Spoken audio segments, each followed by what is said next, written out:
Hello, my name is Jason Nye. I'm a professor of American literature as well as a writer.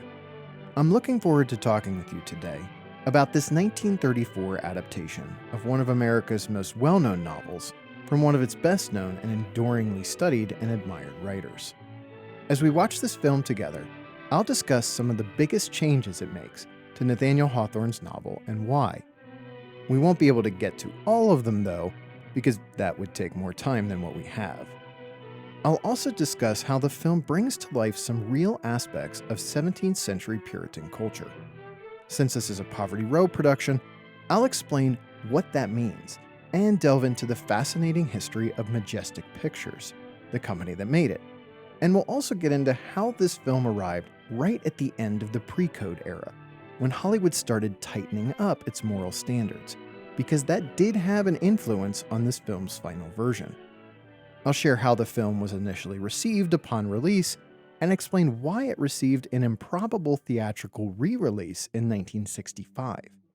And finally, later in the track, I'm very pleased to share that we'll be briefly joined by Cora Sue Collins, who plays Pearl in this film. She'll share some of her memories of making it and talk a bit about her career and what she did after she left Hollywood. Here we see the film attempt to justify the Puritan way of life.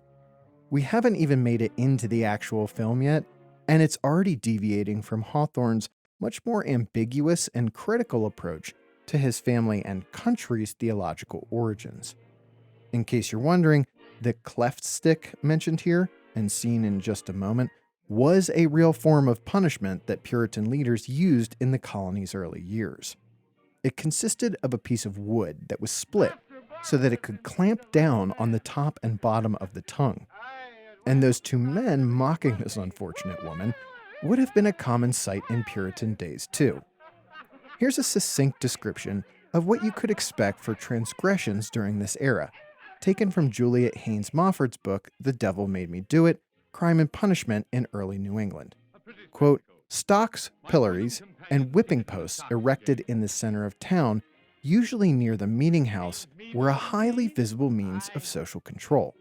Stocks, used more frequently than pillories, consisted of two heavy timbers with half circles cut into each frame, which, when lowered and locked, held the seated prisoner's head, legs, and arms. Pillory was a wooden frame with a central hole large enough for the lawbreaker's head and smaller holes at each side to secure the hands. The offender was forced to stand in the pillory for the duration of his or her sentence. A placard with a capital letter was customarily tacked above each prisoner, designating the crime, such as B for blasphemy, T for theft, or F for fornication. Hopefully, every culprit on public display would suffer guilt and remorse. Anyone locked in the stocks or pillory could expect to be taunted by townspeople. Most parents considered witnessing punishments as significant learning experiences for their children, so boys and girls were encouraged to throw rotten eggs, apples, and garbage, and even to toss stones or snowballs at any prisoner on public display. End quote.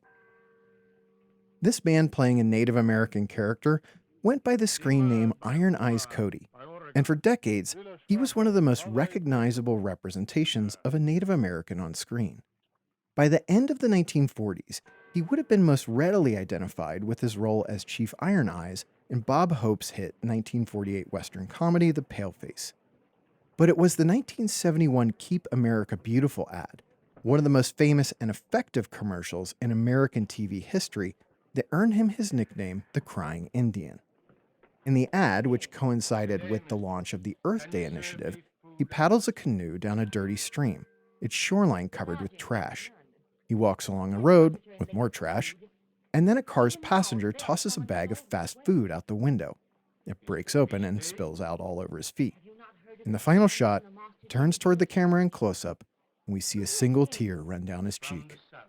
If you were alive in the 1970s and watched any amount of TV, you undoubtedly remember this ad and its anti-littering message, and how it resulted in a massive decline in American littering across the country.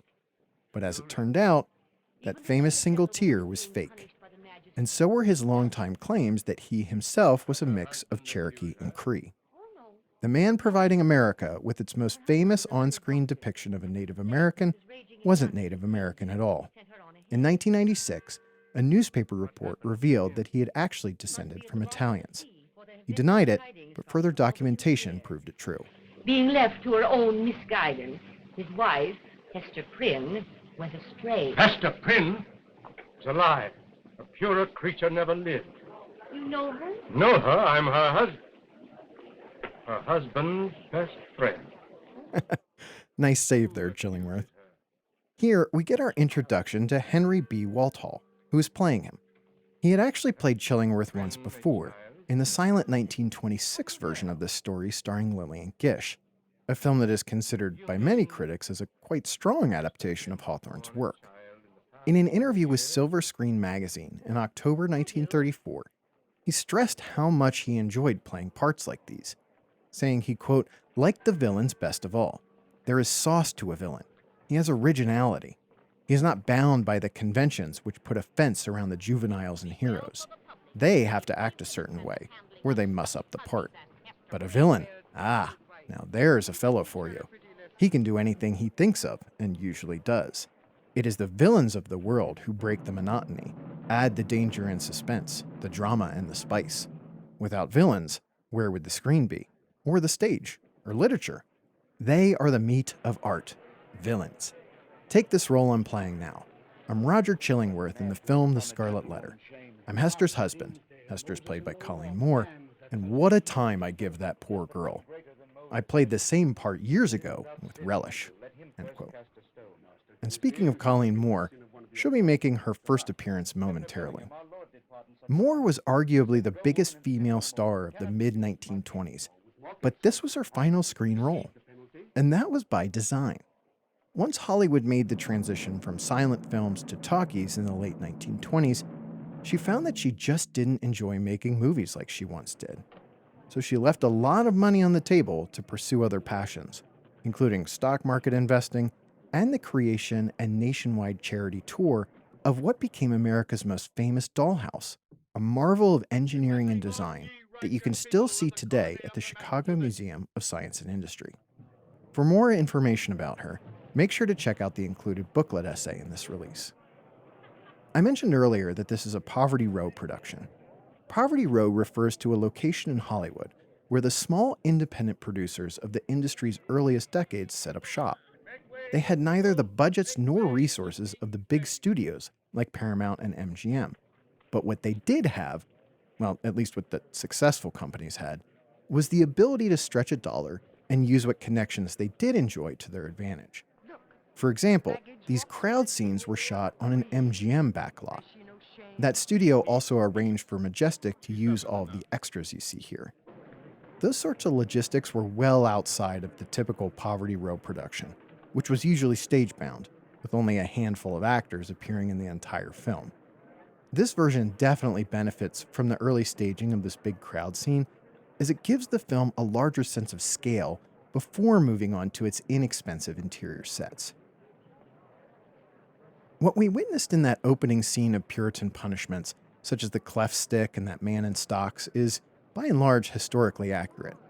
But what about Hester's sentence of wearing the scarlet letter A, which she receives in this scene? Does that have a basis in fact? The answer is essentially yes. According to Mofford, the first case of adultery tried in the New England courts occurred in 1639. According to the court records, Mary Mendame, who was married to a man named Robert, was tried and convicted of adultery. The court said she was guilty of a, quote, dalliance diverse times with Tinson, an Indian, and committing the act of uncleanse with him, by his own confession by several interpreters. The bench does censure Mary to be whipped at cart's tail through the town streets and to wear AD for adultery upon her left sleeve for as long as she lives in this colony.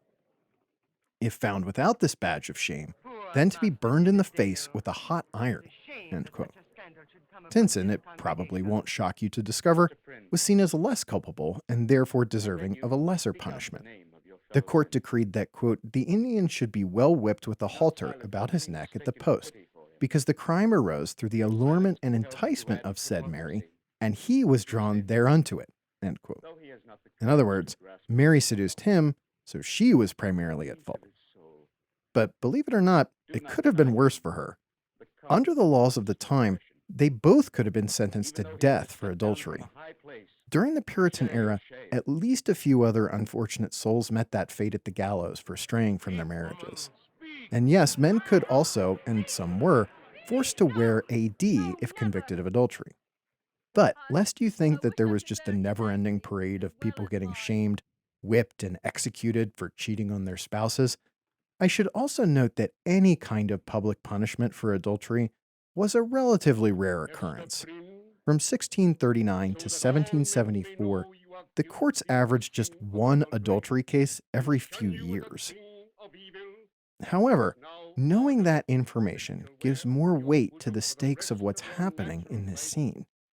The town leaders demand to know the identity of Pearl's father, but she refuses because she knows, as does everyone else witnessing this public shaming, that at the very least, his career will be ruined and he will be physically punished. He could even face the death penalty. This is a valuable window into just how much both our cultural moral norms and accompanying legal standards have changed, even though many of us who are Americans share a common geographical, linguistic, and perhaps even theological heritage with these characters' real-life counterparts. Knowing this history helps us realize that the old American adage, "it can't happen here," is far from true.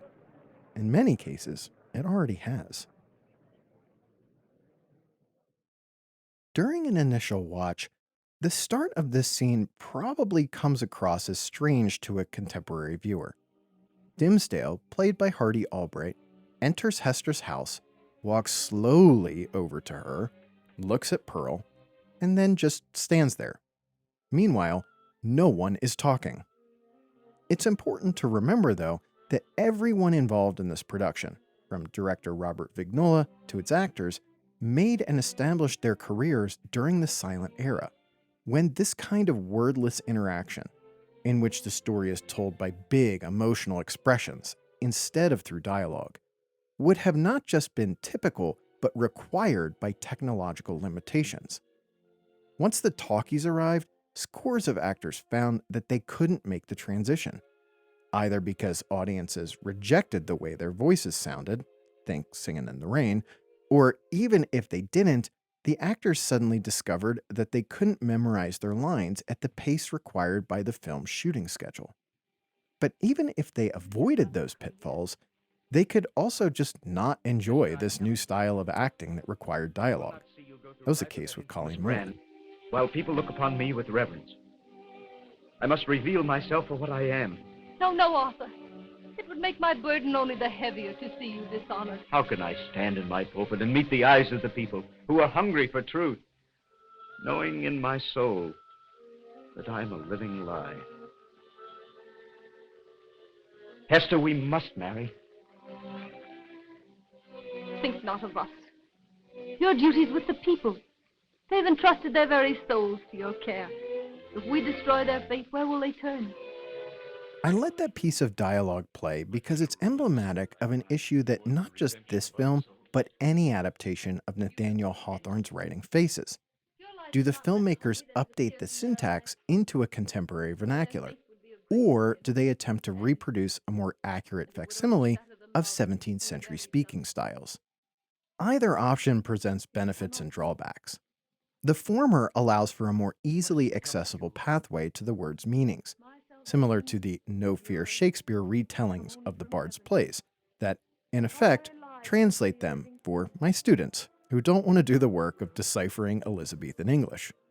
But, just as with Shakespeare, at least some of the original power and nuance is lost. And it can also come across as anachronistic and therefore less believable.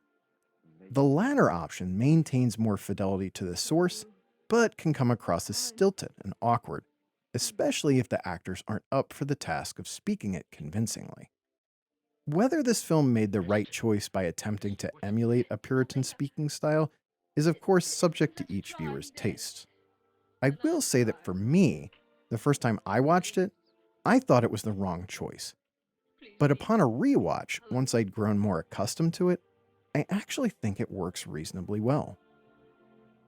Now, before we get too far into the story, I should mention that if some of those early scenes, the Puritan punishments, Hester on the platform, look vaguely familiar, it might be because you've seen the 2010 comedy Easy A, which riffs on some elements of Hawthorne's novel. At one point, in a direct address to camera, protagonist Olive, played by Emma Stone, talks about reading the novel in her English class and holds up a DVD copy of it, recommending that people pick up, as she calls it, the original, and definitely not the 1995 dud starring Demi Moore. On that point, we can definitely agree. The less said about that debacle, the better.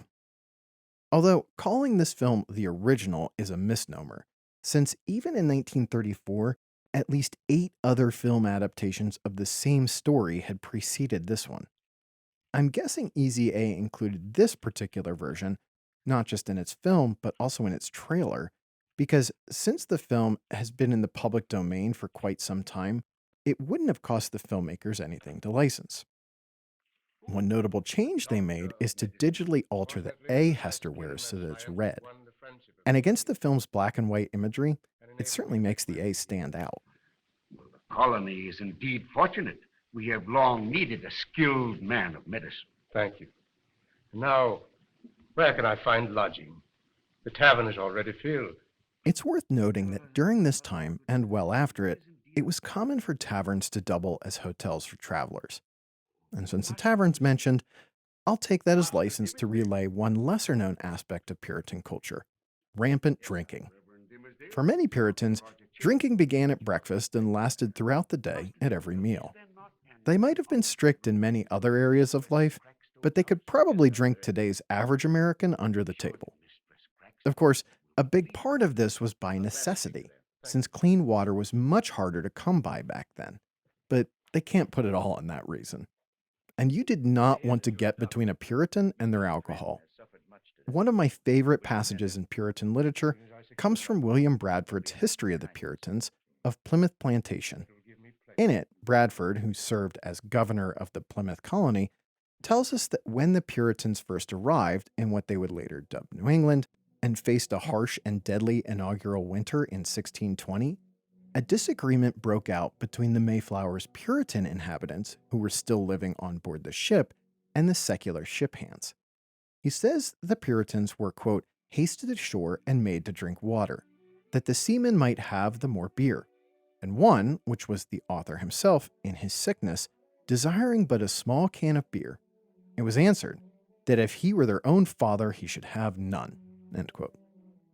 The Puritans ascribed all life events, both good and bad, to divine providence, and Bradford doesn't mince words about what happened next. Quote, the disease began to fall amongst them also, so as almost half of their company died, end quote.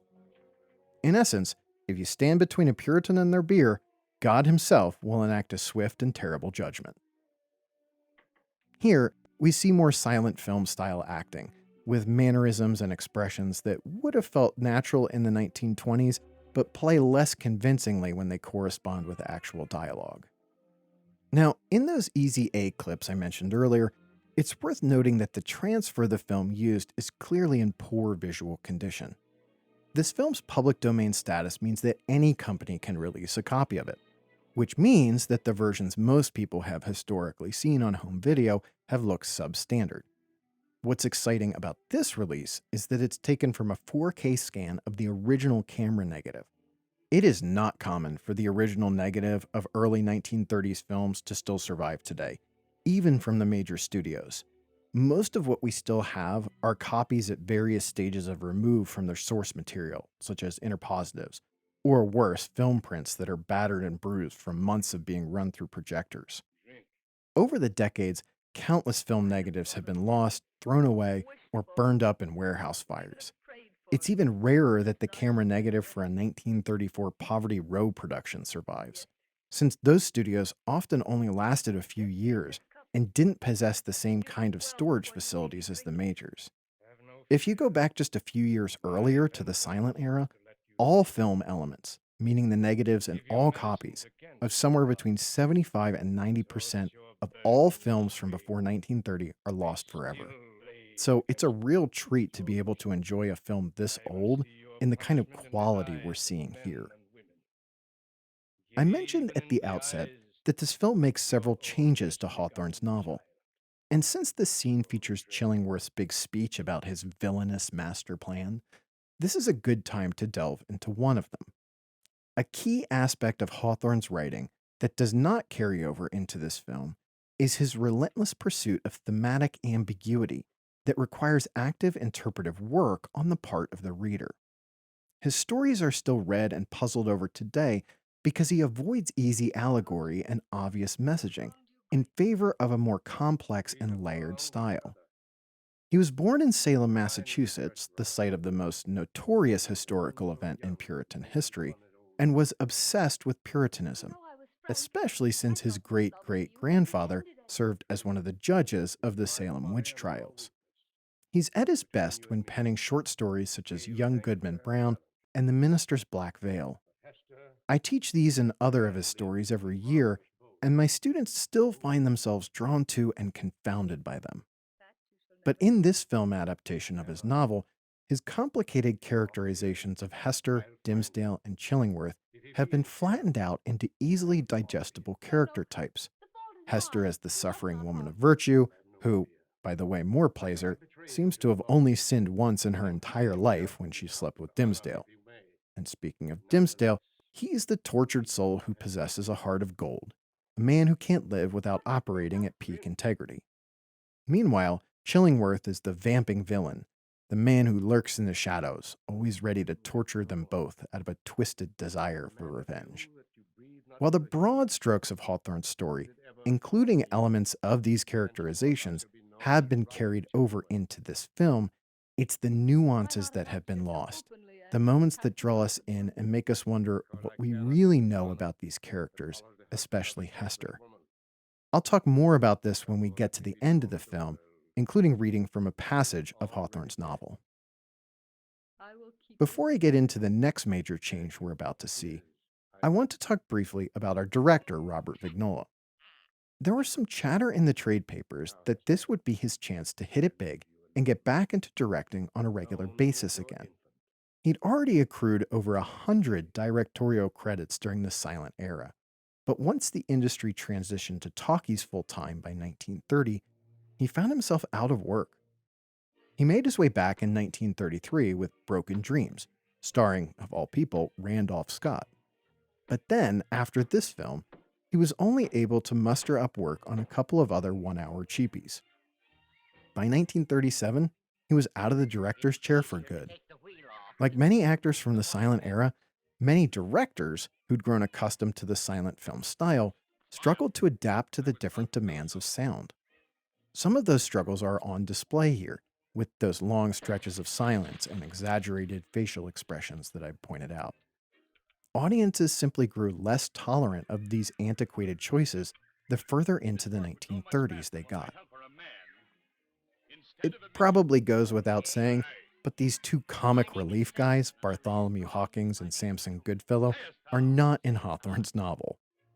Of the two actors, Alan Hale, who plays Hawkins, had the more successful career as a longtime character actor. Although, if you're of a certain age, you most likely know his name because his son, Alan Hale Jr., played the skipper on Gilligan's Island. You can certainly see the family resemblance.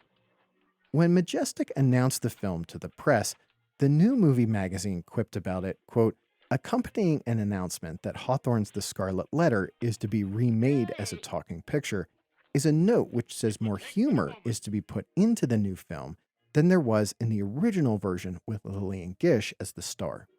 They might put a little humor into the title as well, and call it, perhaps, How Hester Won Her A. End quote. What is this world coming to? Just look at this. Only 5 years old and beginning to wear already. I think 5 years wear is good enough. That's the trouble with you young folks. You have no sense of good or bad. Well said, Mrs. Abigail. When I was a girl, things were very different. Is disgraceful. Only last week, Thomas Cook was seen kissing his wife on the Sabbath. Oh, is it so sinful to love a wife on the Lord's Day? For shame. That's a workaday duty. Take heed, young woman, lest you end up like yon miserable sinner.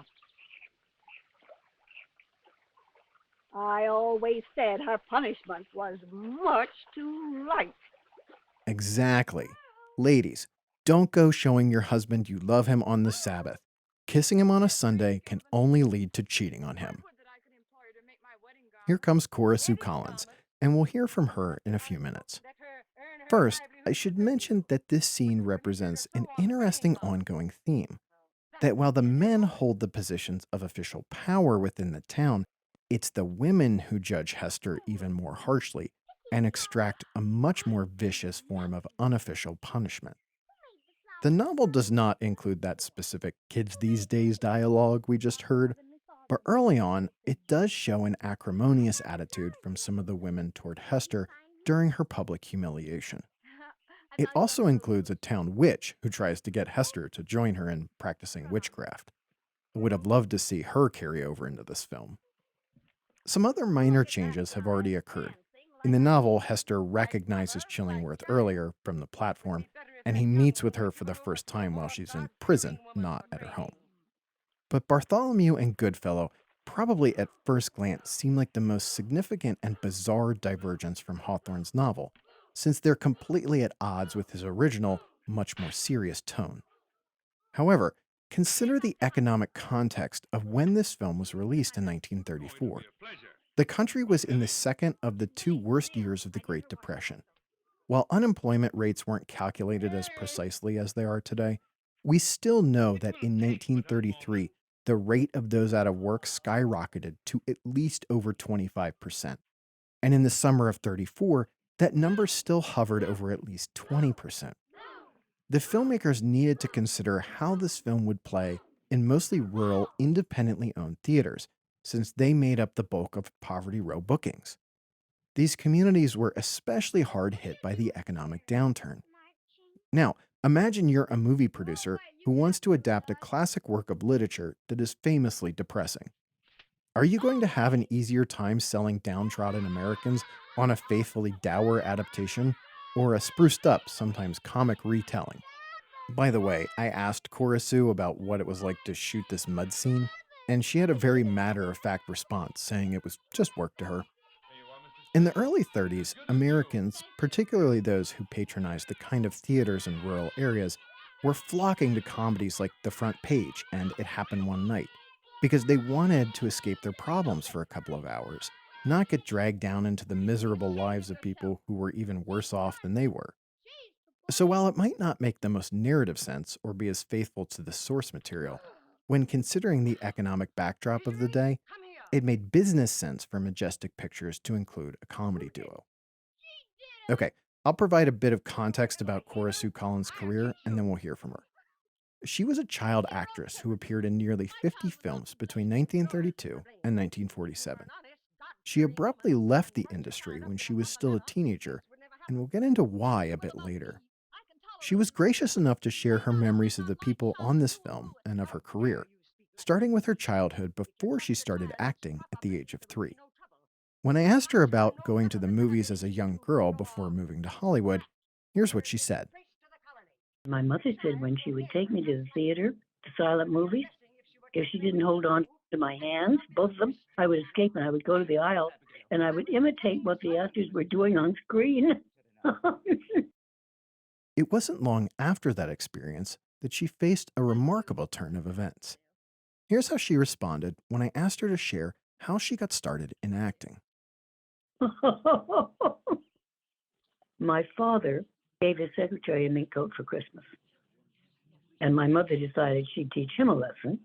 So she packed me up and my sister, who was 9 years older than me, Madge, and we went to Hollywood. She thought she'd give him a little time to cool off and he'd straighten up. He didn't. Anyway, so we were in Hollywood, and the third day we were there, she was registering my sister in school, who was 9 years older than me. A car came screeching to the sidewalk, stopped, and a lady got out, a pretty lady, they got really dressed up to, I guess, in those days to go out because she was all dressed up, had a big hat on the side of her head.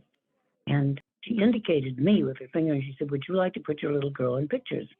My mother said, well, yes. Those ladies that we got in the car, they're doing a casting at Universal. So we went to Universal, and 3 hours later, I left with a contract that said Unexpected Father, starring Zazu Pitts, Slim Somerville, and Cora Sue Collins. Zazu Pitts and Slim Somerville were the Lucy and Desi of their era. So I think it only happened in Hollywood. That's how I got started. That initial contract paid her $250 per week, which was very good pay, especially during one of the worst years of the Great Depression. To put that in perspective, a typical doctor could expect to make about $60 per week in 1932, and the average American worker made about $1,500 per year. It's easy to see why her mom quickly booked her as many follow-up parts as possible. And not long after that initial picture at Universal, she landed at MGM, where Louis B. Mayer, the second M in MGM, was running the show. You'll hear her refer to him as Mr. Mayer or L.B. Mayer. Here's how she described what it was like to work. She apparently had a pretty typical stage mom. My mother is the one who always told me what part I had, because evidently she negotiated with the studios or whatever. She simply told me, you're doing this or you're doing that. So she told me I was playing Pearl. I was not at all happy about it. I was always simply told, this is the part you're playing. But I will say this, school was wonderful. I had private tutors. I will say this about Mr. Mayer. He gave me a wonderful education. If he had a player that he felt had a particular talent, he would foster it. And he was very kind in that respect. So I was given a wonderful education, very little socialization, but a good education. In case you're wondering why she wasn't happy she was playing Pearl, it was actually because of what those private tutors were teaching her. Here's how she explained it. I was studying, my tutors had just had me reading the classics, and I had just read The Scarlet Letter. So I was very unhappy that I was playing the part of Pearl, because Pearl was an illegitimate child, and I understood perfectly what illegitimacy was, that she had questionable parentage. And I was very upset that I was playing her part. When she made this film, she had just turned 7 years old, and I wondered if a child her age would have trouble memorizing her lines. Although by this point she'd made over a dozen films and figured out a workable system. Here's what she said. I had no difficulty at all. My mother would read the script to me the night before, and I would memorize everything. The script directions, your lines, my lines, everybody's lines. In fact, in one film, it was with Zazu Pitts, my first film, and I said a line, and she was supposed to say a line, and then, anyway, I said my line, then she didn't say her line, and I said, oh no, Miss Pitts, I say so-and-so, you say such and such. The camera dollies forward to a two-shot, then the sound boom comes, she left the set. And I thought, oh, okay. So she came back, and she had a great sense of humor. She had a big pillow strapped across her behind, and she indicated to the director to sit in the chair. She stretched out on top of him, and she said, a 3-year-old can remember her lines, my lines, the set directions. I promise you, I never set foot on a soundstage game without knowing my lines, because I didn't know anything about it. She was famous for learning her lines during the filming. And 40 years later, we're in New York. We stayed friends for the rest of her life. She was a lovely lady. And she was introducing me to her friends. And she was starring in a Broadway show. And she pointed to me and she said, when she was 3 years old, that's the reason that I can star in a Broadway show today. She taught me that I should learn my lines. Can you imagine 40 years later, she still gave me credit for that? One of the elements of making this film that stood out to Cora Sue was getting to know Colleen Moore. She had nothing but fond memories of how Moore treated her. I asked her if she remembered any of their on-set interactions, and she said it was their personal connection that meant the most to her. Not particularly in my scenes, but personally, Miss Moore was wonderful. She invited me to her house. She showed me with exquisite, her beautiful dollhouse. She let me play with all of the beautiful little things. In fact, she gave me a sterling silver filigree rocking chair that was just a tiny bit not the right size for her dollhouse, but she was a lovely lady. I knew her very well. Did you stay in touch with her at all after you made this film? Oh, goodness, yes. And when moved to Phoenix, Arizona. I married Harry Nason, moved to Phoenix, Arizona. I went to a charity affair, and I heard someone say, Cora Sue. I looked around, and she stood up, and I said, Miss Moore. Colleen Moore was there. She was married to a doctor, so I got to spend the rest of her life seeing her very frequently. She was a lovely lady.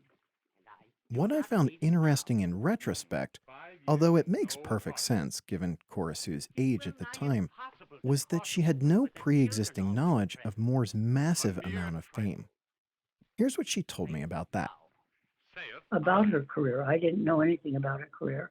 And I was a very little girl. I mean, years later, I asked, what was Colleen Moore's career about? I didn't know about her flapper era and all of that. That came actually just a few years ago. I learned about that. Before we continue with that, this courting scene is inspired by a similar moment in the 1926 film version. And it's actually pretty funny.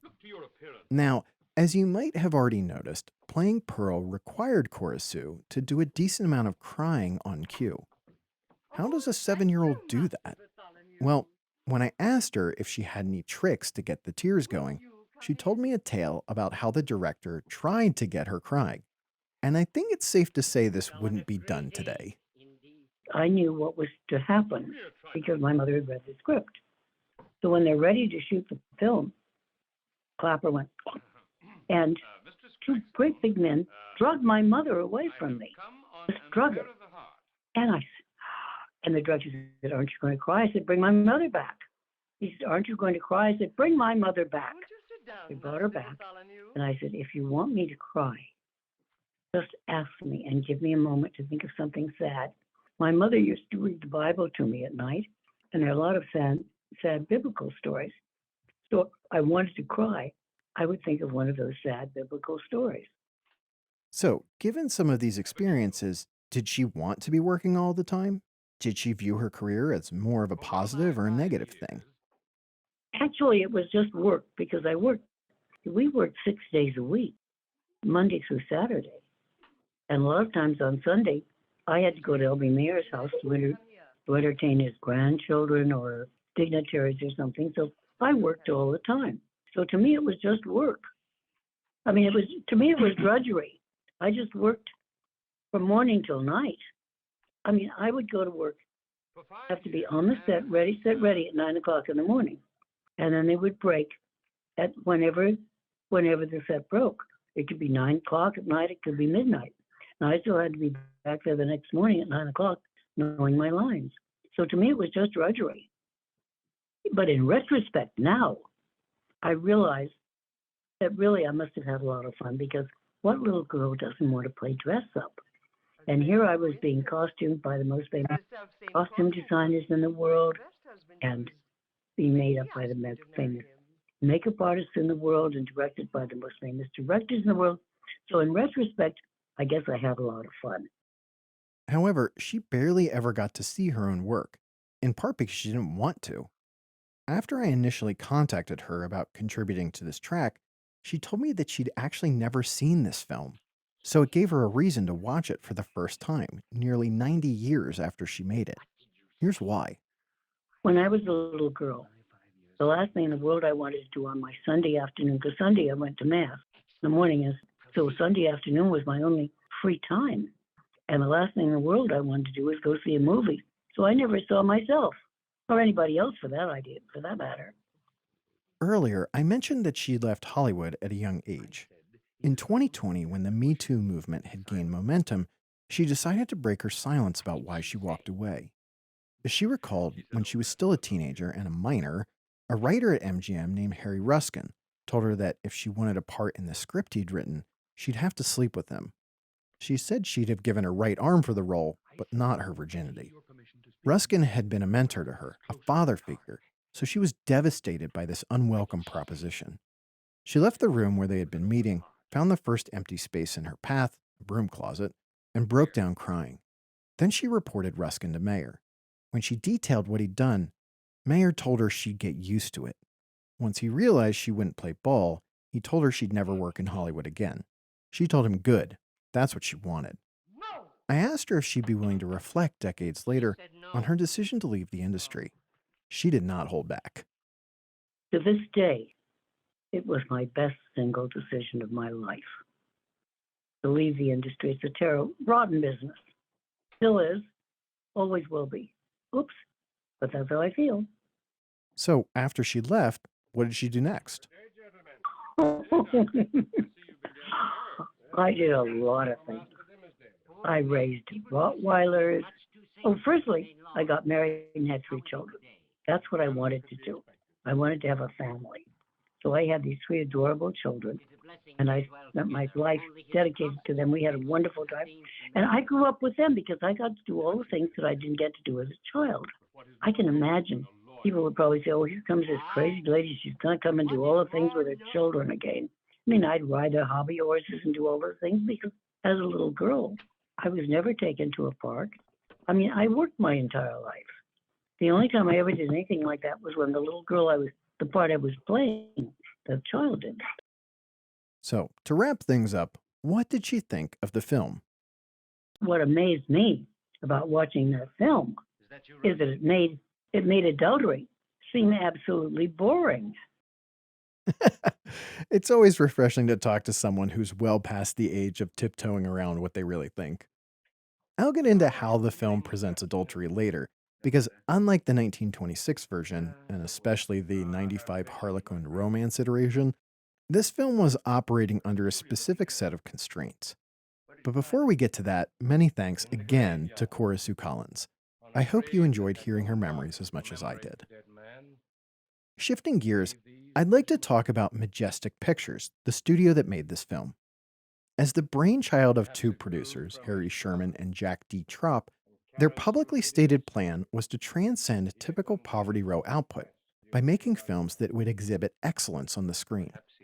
The company came into being in the middle of 1930, and by November, they'd produced and distributed their first picture, titled Today.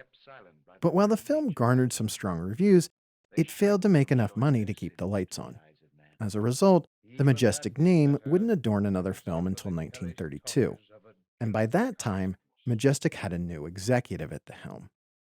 Phil Goldstone bought the company, which was by that point just a name, after spending a decade in the Poverty Row trenches, first with his own company in the early 1920s, which he'd named after himself, and then at another Poverty Row outfit named Tiffany Pictures. He developed a good reputation among the film industry's independent outfits because of his ability to maintain a more stable economic production and distribution model than many of the other pop-up outfits that couldn't keep going for more than a picture or 2, such as the original iteration of Majestic. By the time he bought the studio, his financing model had made him a kingmaker of Poverty Row. Here, it's important to note something else about film distribution during this era. It wasn't at all like the way it happens today. Now, a national chain such as AMC or Regal will roll out a single film nationwide on thousands of screens on the same day. Anyone, no matter where they are in the country, will be able to see it, provided a theater is close enough to them. But back in the 1930s, the owning and operating of theaters was far more regional in nature, even if those theaters were owned by one of the major studios. Studios had regional salesmen who would hawk their product to different individual markets, and sometimes, depending upon a film's content, it might not play in a part of the country at all. For example, if a film included black actors, it might not play at all in the South. Or the studio might demand it be shot in such a way that those characters could be edited out for Southern bookings. All of this to say that if you wanted your film to get national distribution, you needed to work with multiple regional distributors. So when Goldstone, with his business savvy, resurrected Majestic, he did it in a way that gave those film exchanges a stake in the company. The heads of nearly 24 distribution networks bought equal amounts of a shared partnership of Majestic in the summer of '32. So of course they would then do everything they could to help Majestic's product succeed once it entered their theaters in cities across the country. In their inaugural 1932-33 season, they planned to spend $3 million to make 26 films. While this new Majestic operated much differently than Sherman and Tropp's original conception, it did carry forward one major similarity, Both iterations wanted to get away from a reliance upon the westerns that had provided so many Poverty Row studios with their bread and butter. They both wanted to aim higher by producing the kinds of stories that wouldn't feel out of place at bigger, more powerful studios. Probably because Poverty Row studios often just produced knockoff storylines taken from successful A pictures. My favorite example of this happened in 1945, when Bottom of the Barrel Producers Releasing Corporation, having just witnessed the runaway success of Double Indemnity, rushed a copycat story into production and tried to release it with the title Single Indemnity. Paramount, which had released Double Indemnity, was not amused, and successfully sued to get PRC to change the title to Apology for Murder. Long before that happened, Goldstone tried the same trick at Majestic, with the same result. After WB scored a big hit with Gold Diggers of 1933, Goldstone planned a film titled Gold Diggers of Paris. Like Paramount, WB sued, and like PRC, Majestic had to change the title to Gigolettes of Paris. Note the gun rack in the middle of the church aisle. To my eye, this looks like the same church set from the 1926 film, with some minor cosmetic changes. We'll also see in another scene, seemingly inspired by the silent version, the beetle walking around, waking people up with a stick.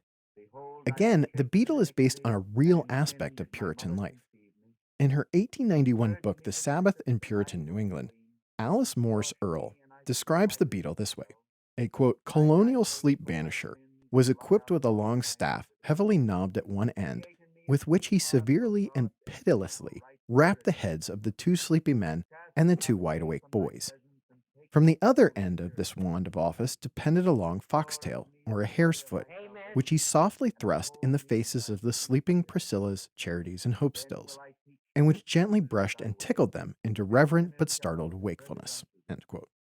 That's exactly what we see him doing here. And lest you think you could just stay home on Sunday and avoid the beetle's wrath, some colonies had laws on the books that required not just weekly, but well-behaved attendance.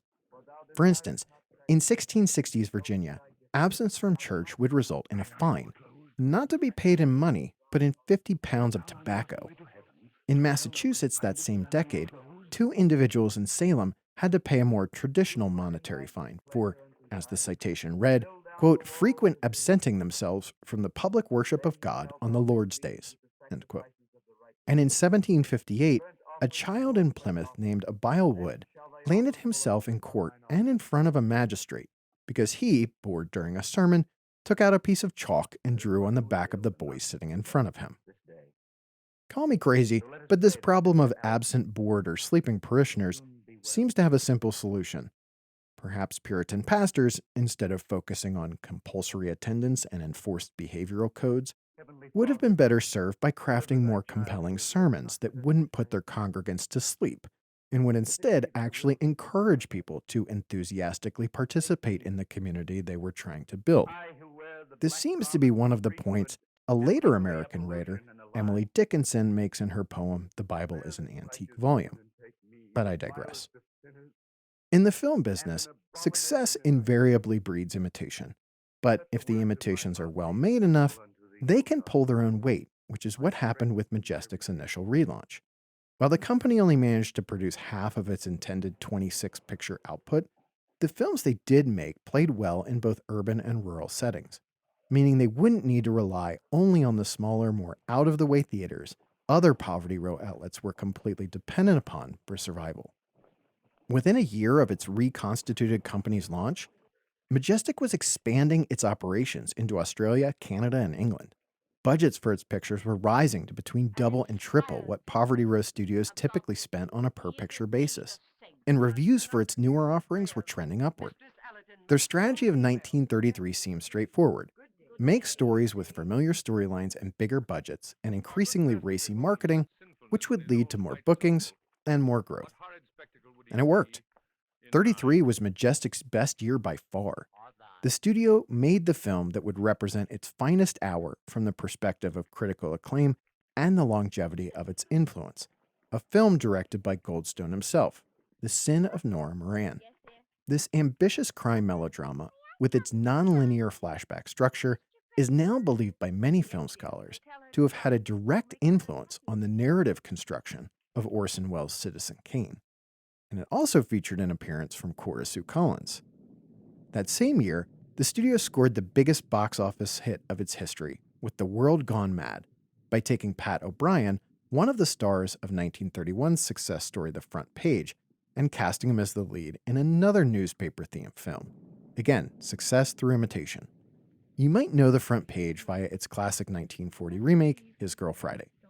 And The Vampire Bat, starring Fay Wray, opened in January, just 2 months before her star turn in King Kong, which in turn helped spur interest in that film while it was still in theaters. Now, if you paid close attention to this film's opening credits, you noticed that Goldstone's name was not listed as its producer. That designation went to Larry Darmour. This was because Goldstone, like many other people working on Poverty Row, wanted to establish a career floor at one of these studios, which could then be used as a launching pad to one of the majors. And that's exactly what Goldstone did, moving away from producing pictures at Majestic in early '34 and into a new role at MGM.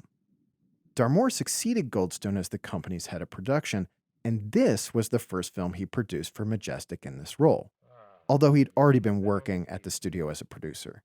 And he was no greenhorn. Under his own production company that he founded in '27 and then at Majestic, he'd already amassed about 150 credits by the time he took over Goldstone's role. He probably wanted a property that carried name recognition and had already proved audiences would show up for it. The Scarlet Letter would turn out to be the biggest budgeted film he made while at Majestic. In March 1934, before it went into production, The Hollywood Reporter claimed Darmour had budgeted approximately $100,000 for it, which was about 4 to 5 times the cost of an average Poverty Row production from that time. The film shot on sound stages in Sherman Oaks, California, with that town square sequence in Laurel Canyon. Darmour made sure his #1 cinematographer Jim Brown was assigned to the picture. Brown was a veteran DP who eventually amassed over 150 credits, and the one that stuck out to me is 1944's The Whistler, the first film in a long-running quality film noir series. As almost all Poverty Row productions were, this shoot was a quick one, starting on May 23rd and wrapping on June 5th after just 11 days of shooting. When Majestic sent out its projected lineup of 12 films for the 1934-35 season, this film was first on the list. And when it ran ads for this film in the trade papers, one of them began, quote, "A picture, all love, is sticky, sentimental. Without love, it is uninteresting, a kid's picture. Let us see what fine stories and inspired direction can do." The Scarlet Letter, an acknowledged classic, has a love story that has thrilled the world's readers for 80 years. Also, hate, jealousy, revenge, comedy, marvelous atmosphere, a score of interesting elements, and love. End quote. This film turned out to be Darmour's most successful production at Majestic. Given its New England setting, it pulled in the third highest single city gross for any picture in company history when it opened in Boston. I'll talk more about its reception in a bit. But after Goldstone left the company for greener pastures and took his golden touch with him, the writing was on the wall. While Darmour produced several more films while running Majestic, their budgets shrank along with their box office. The company basically ceased to exist once it was absorbed into fellow Poverty Row studio Republic Pictures in 1935. And it wasn't long after that happened that Darmour split, returning to his independent production roots, making films under his own label that would then be distributed by outfits such as Columbia. In total, Majestic had produced somewhere between 30 and 37 films over its entire lifespan. There's some discrepancy about the total depending upon which sources you consult. This film was not just the first Majestic film under the Breen office to receive the Production Code Administration's seal of approval in August 1934, but the first independent production from any studio to be granted Joseph Breen's endorsement. To explain what that means, I'll need to back up for a moment and talk about what was happening in Hollywood in the years leading up to this film's release. By the early 1920s, the heads of the major studios faced a crisis. Large swaths of the rest of the country saw their work as too boundary-pushing, and censorship laws designed to curtail objectionable content had started popping up in cities and states around the country. the studio execs decided to bring in someone who would be seen as unimpeachable in the public eye as the head of a self-censorship organization. They saw this path as vastly preferable to governmental intervention. Will Hayes was their choice. He'd served in the Harding administration in the uncontroversial role of Postmaster General and as an elder in the Presbyterian Church. The rest of the 20s was an exercise in push and pull between Hayes, operating as the president of the Motion Picture Producers and Distributors of America, and the studios, who were at times still pushing against murky and shifting boundaries. The biggest move of the decade arrived in 1927, with Hayes overseeing the creation of a list of don'ts the studios needed to avoid at all times, and a list of be carefuls. On the forbidden list was, among other prohibitions, profanity, nudity, the buying and selling of drugs, interracial romance, white slavery, making fun of ministers, and, this is their exact term here, sex perversion. The Be Careful list included 25 categories, such as how characters use guns, arson, violence and murder, sympathy for those who commit crimes, sedition, cruelty to kids and animals, branding, rape, drug usage, the seduction of girls, and a man and a woman in bed together, commentary on the institution of marriage, and excessive kissing. Those last four are especially relevant given this story's content. By the close of 1929, the studios had fully transitioned to talkies, and this meant more possibility for pushing boundaries through characters' dialogue. Thus, the standards went through another set of revisions, spurred by two Catholics who wrote up a new set of guidelines and rules that were revised and adopted by the studios in 1930. However, if you know your film history, you know that 1930 to 34 is known not as the Code era, but the pre-Code era. That's because while the Code's official existence got the government to at least momentarily back down with its threats of increased censorship, the Code itself was barely enforced, in part because those who served as the Code's enforcers didn't seem to care all that much about a strict implementation, but also because there were just too many films to get through quickly enough to avoid a massive pileup akin to a traffic jam. Studios didn't want their finished product sitting on a shelf for months, waiting for a censor to sign off on it, so they pressured the Code's enforcement arm to speed it along. In practice, this resulted in plenty of films that skirted or outright flaunted the Code getting rubber stamped, or at most barely changed at all.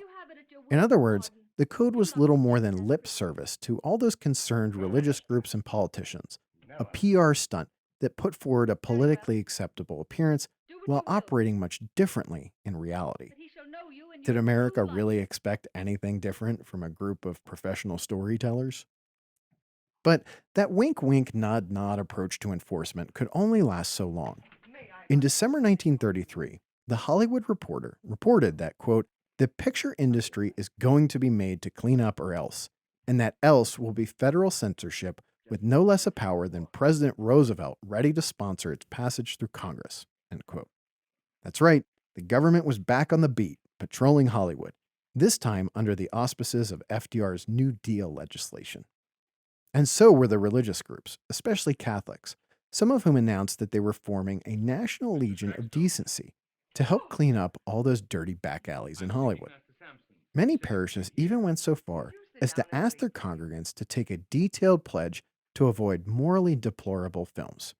It goes like this, quote, "I wish to join the Legion of Decency, which condemns vile and unwholesome moving pictures. I unite with all who protest against them as a grave menace to youth, to home life, to country, and to religion. I condemn absolutely those salacious motion pictures which, with other degrading agencies, are corrupting public morals and promoting a sex mania in our land. I shall do all that I can to arouse public opinion against the portrayal of vice as a normal condition of affairs and against depicting criminals of any class as heroes and heroines, presenting their filthy philosophy of life as something acceptable to decent men and women. I unite with all who condemn the display of suggestive advertisements on billboards at theater entrances and the favorable notices given to immoral motion pictures. Considering these evils, I hereby promise to remain away from all motion pictures except those which do not offend decency and Christian morality. I promise further to secure as many members as possible for the Legion of Decency. I make this protest in a spirit of self-respect and with the conviction that the American public does not demand filthy pictures, but clean entertainment and educational features." End quote. Sounds a bit puritanical. The Hayes office also tapped a new leader, another Catholic, to actually enforce these policies. His name was Joseph I. Breen, the head of the new Production Code Administration, and he was ascending in power at the same time that this film was being made. In fact, just 8 days after the Scarlet Letter wrapped its shoot, the Breen office issued a new edict. Any film that hit theaters starting in July would need to receive a seal of approval from his office. And theaters across the country had agreed not to show films that didn't have the seal. This created a twofold problem for Poverty Row studios such as Majestic. While the majors had signed on to these changes, the independent producers initially balked at their new requirements. Because first, the Breen office was charging fees from producers to staff their office and screen the company's films. For low-rent outfits that operated on slim profit margins, this would lead to even greater financial instability. Their second problem was not a new one. It was the same issue the majors raised years earlier. Poverty Row Studios cranked out product cheaply and quickly, and to stay in business, they needed their films to get into theaters as close after when they finished shooting as possible. Would the Breen office be efficient enough to review and approve their scripts and also grant them the seals for every picture they made? But by late August, the majority of the independents fell in line, with one notable outlier, Monogram President W. Ray Johnson, speaking out loudly in the press against the changes on anti-censorship grounds. Now, just because the seal of approval policy hadn't been officially announced until about a week after this film wrapped shooting, didn't mean that the studios weren't aware of the groundswell of changes occurring right under their feet. Darmour, who had met with Breen that summer about how independents were going to navigate this new terrain, undoubtedly knew that the Scarlet Letter would need to pass through the newly enforced code by the time it hit theaters. However, even Breen's seal of approval wasn't enough to appease the Legion of Decency, which blacklisted the film, telling its followers to avoid it. Darmour didn't take long to fire back at the Legion. First, he sent a letter to John T. McNichols, a leader at the Legion, saying he was shocked at the film's ban. He wrote of the story, quote, "It is regarded as a historical work, and educators have long believed the work to be the most complete picture of Puritan life. If this popular historical and educational work is to be condemned, it's time to ask the League what the limitations are to be in judging pictures. If the campaign you are waging for decency is carried to its logical end, why then are no attempts made to bar the book from schools and public libraries?" End quote. He then provided a copy of the letter to the Hollywood trade papers, who were all too happy to report on it. And this seemed to actually work. By September, the Legion moved the film out of its C classification for condemned and into the B category. Not okay for kids and teens, but not banned for adults. So while it might seem less salacious than it could be, even according to one of its stars, that was a necessity of the censor's demands. Here, we're about to see some Puritan drinking. This film was somewhat improbably reissued to theaters in 1965, although by that point it was probably already in the public domain, making it much easier for a scrappy company to pick it up for a theatrical rerun. In this case, that company was One and Done Entity's Signature Films, and the press book the company sent out to interested parties is truly something to behold. In a decade when restrictions on sexual content were steadily unwinding, Signature did its best to sell this unquestionably tame film as precisely the opposite. On the press book's first page, Hester looks like she belongs on the cover of a tawdry romance paperback, and it's impossible not to notice that the artist has blatantly manipulated Colleen Moore's figure. Below her, Dimsdale looks like he's stepped right out of the latest Hammer horror offering as he tears open his shirt to reveal a bloody A he's carved into his chest. The suggested taglines also do not disappoint. Here's some of them. "The madman's eyes hid the world's most fiendish tortures. A spectacle of human passion as timeless as sin itself. Can an older man satisfy the love cravings of a younger woman? Primitive passions blazed in this community where sex was a dirty word. Adulteress, morality meant nothing to her. What was the bizarre curse of the Scarlet Letter?" So much for truth in advertising. Why give this film another shot in 1965? Well, The press book shows its cards at one point, as it encourages potential ticket sellers to play up the Hawthorne connection between this film and Twice Told Tales, which starred Vincent Price and was based on 3 of Hawthorne's stories. The popular film had hit theaters in late '63 and was still playing in some locations, and that film was drafting off the early '60s mania for adaptations of one of Hawthorne's contemporaries, Edgar Allan Poe, some of which also starred Price. So what if this film didn't resemble any of those other movies? As long as the marketing made it look like it did, theaters could probably dupe a decent number of people into buying tickets. The reviews during its initial 1934 run were decidedly mixed. The Motion Picture Herald praised the film, saying, quote, produced in an atmosphere that faithfully reflects the tone of Nathaniel Hawthorne's story of early New England and Puritanic customs, lives, religions, morals, and laws, this picture has showmanship values for intelligent handling. It is both a periodic historical picture, an occasion that is the basis of many extant blue laws, but it is also a gripping character portrayal of a woman who loved, sinned, and suffered. Yet it is not grim or depressing. Because of the manner in which modern comedy technique has been applied, there is a continual contrasting lightness, in which burlesquing some of the manners and customs gives the show a peculiar interest-holding quality, end quote.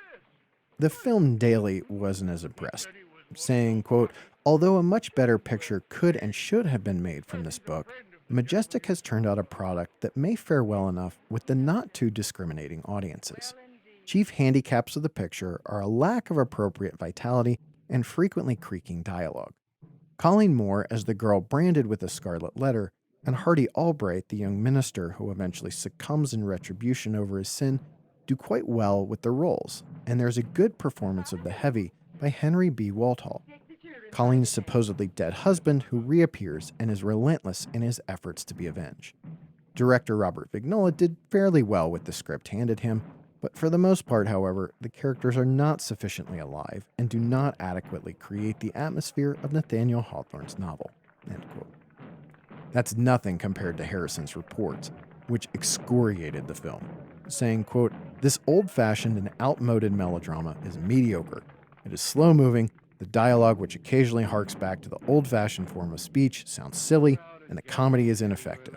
It has no entertainment value, except for a sincere performance by Colleen Moore, which is wasted on this creaky story, and it fails as entertainment for the family circle because of the theme, which constantly refers to the fact that Colleen Moore has committed adultery, for which sin she was to receive many years of punishment. Although one feels some sympathy for Colleen, it is not enough to hold the interest. It is boresome, end quote. Okay, before we run out of time, we need to discuss this ending. Dimmesdale's confession follows pretty closely to the novel, with one major change. Here, we clearly see the mark on his chest. In the novel, Hawthorne, in keeping with his love for ambiguity, withholds exactly what mark, if anything, is on it. Different witnesses have different contradictory stories about what they saw or didn't see. But the novel also keeps going after he dies. We discover that Chillingworth dies not long after Dimmesdale and leaves all of his money to Pearl. Hester and Pearl leave town, become the source of town lore, and then return. The A that adorns Hester's clothing no longer holds any negative connotation, because as Hawthorne writes, quote, as Hester Prynne had no selfish ends, nor lived in any measure for her own profit and enjoyment, people brought all their sorrows and perplexities and besought her counsel, as one who had herself gone through a mighty trouble. Women, more especially, in the continually recurring trials of wounded, wasted, wronged, misplaced, or erring in sinful passion, or with the dreary burden of a heart unyielded because unvalued and unsought, came to Hester's cottage, demanding why they were so wretched and why the remedy. Hester comforted and counseled them as best she might. She assured them, too, of her firm belief that at some brighter period, when the world should have grown ripe for it, in heaven's own time, a new truth would be revealed, in order to establish the whole relation between man and woman on a surer ground of mutual happiness, end quote. But still, once she dies and is buried under a shared headstone with Dimmesdale, on its background sits a letter A. What that final piece of symbolism means is still very much open to debate, which is exactly what Hawthorne wanted. Even though this film cuts Hawthorne's story short, I respect why it does. The tragedy of Dimmesdale's guilt sticks with us after the credits close. It's tough to find many contemporary films that will end on such a downbeat emotional note, but sometimes that's what's necessary to drive home the story's message. While this film functions as a kind of Cliff Notes version of Hawthorne's original tale, it still gets a decent amount of the story right, which is worth praising. And hopefully, it also gets viewers to seek out and read one of America's greatest writers. If that happens, I consider this film's existence unquestionably worth it. Until next time, thanks for listening.